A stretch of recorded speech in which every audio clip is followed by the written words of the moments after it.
ada sebuah desa yang subur dan makmur. Di desa tersebut, tinggallah seorang putri cantik bernama Putri Sinta Dewi. Hari ini cerah. Sangat cocok untuk jalan-jalan. Kecantikan wajahnya membuat ia begitu dipuja oleh semua orang.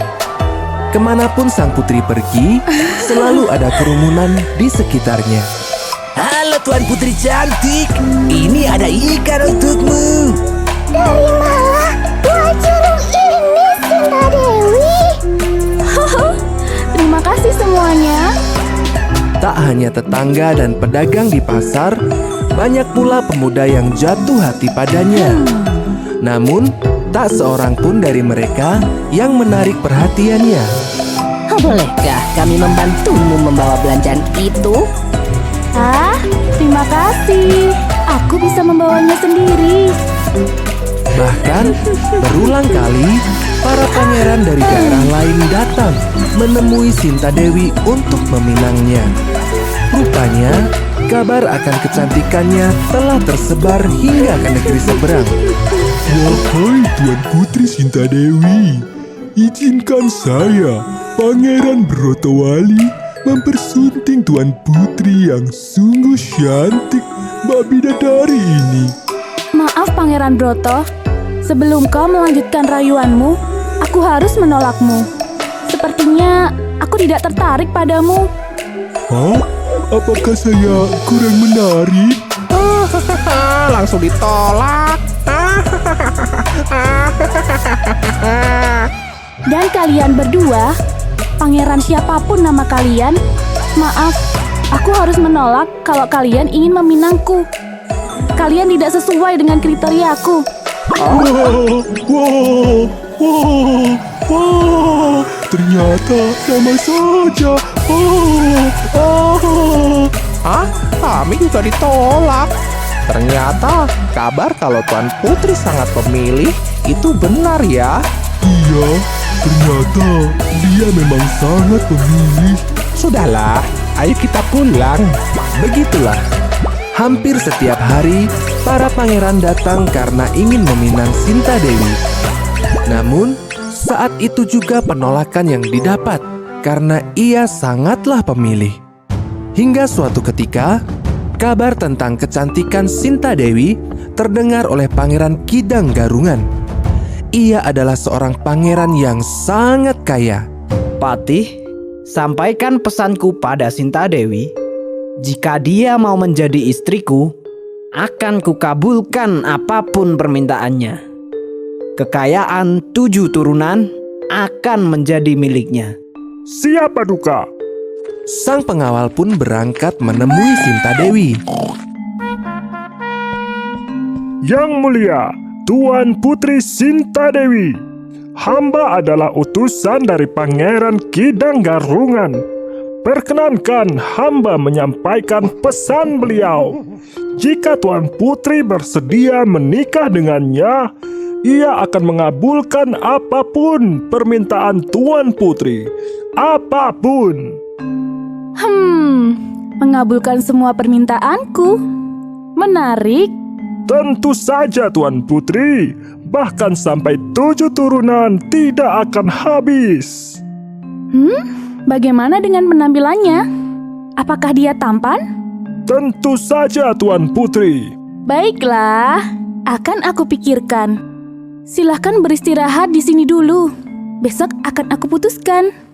Demikianlah, Sinta Dewi tertarik dengan penawaran dari Pangeran Kidang Garungan. Tapi, dia bingung karena tidak bisa menemukan informasi apapun tentang sang pangeran. Pangeran ini sangat misterius.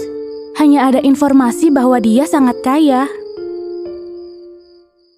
Keesokan paginya, Sinta Dewi memanggil sang patih. Patih, sepertinya pangeranmu memang sangat kaya. Baiklah, sampaikan padanya bahwa aku menerima pinangannya. Baiklah Tuan Putri, akan kusampaikan ke beliau. Terima kasih. Tak lama kemudian, setelah pinangannya diterima, Pangeran Kidang bergegas menemui Sinta Dewi. Ia membawa rombongan yang sangat banyak.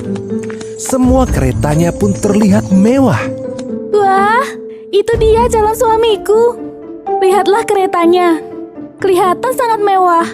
Pasti dia juga sangat tampan. Namun, begitu Pangeran Kidang menampakkan sosoknya, ternyata Pangeran Kidang mempunyai wajah yang tidak biasa. Bisa dibilang, dia mirip seekor kijang. Dia bahkan punya tanduk di kepalanya. Hal itu membuat Sinta Dewi terkejut. Ya Tuhan. Ia juga bingung karena ia telah terlanjur menerima pinangannya. Selamat pagi, calon istriku Sinta Dewi. Pagi, Pangeran Kidang. Aku sangat senang kau menerima pinanganku. Aku datang untuk membicarakan pernikahan kita. Tunggu. Kau bilang akan mengabulkan semua permintaanku. Sebelum menjadi istrimu, aku mempunyai satu permintaan. Apa itu? Katakan saja.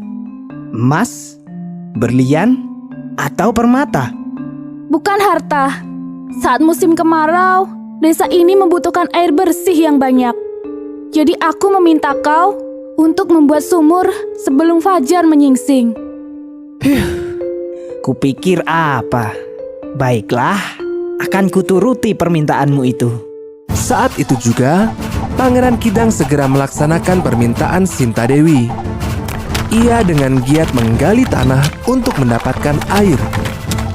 Hal ini membuat Sinta Dewi terpana.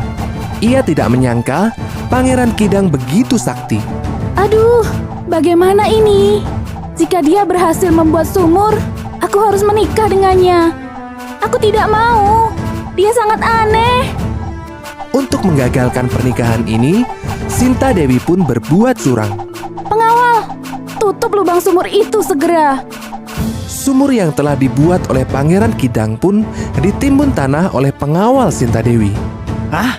Siapa di sana? Wah! Apa-apaan ini? Dalam sekejap, sumur itu tertimbun oleh tanah dan batu. Hal ini tentu membuat Pangeran Kidang sangat marah. Sudah aku duga.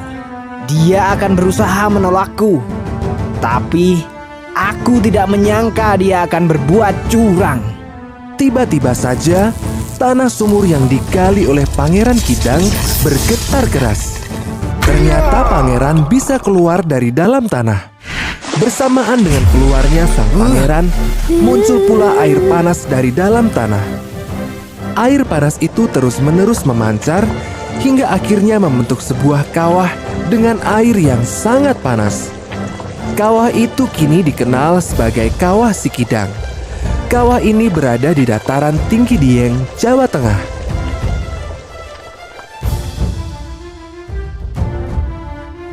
Pesan moral dari cerita ini adalah setiap janji yang sudah dibuat semestinya ditepati. Setiap orang yang suka ingkar janji pasti akan mendapatkan balasannya. Hai teman, apakah kamu tahu buah apakah yang diberikan oleh si nenek kepada Putri Sinta Dewi di pasar? Yuk, tonton lagi dan tulis jawabanmu di kolom komentar ya. Riri, kumpulan dongeng dan cerita anak. Apakah kamu suka mendengarkan dongeng dan cerita seru?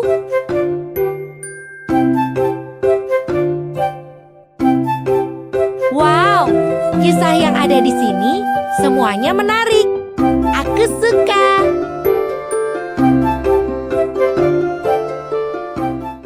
Kisah Roro Jonggrang bernama Raden Bandung Bondowoso. Kumpulkan pasukan. Besok kita bumi hanguskan kerajaan Bangki. Wah!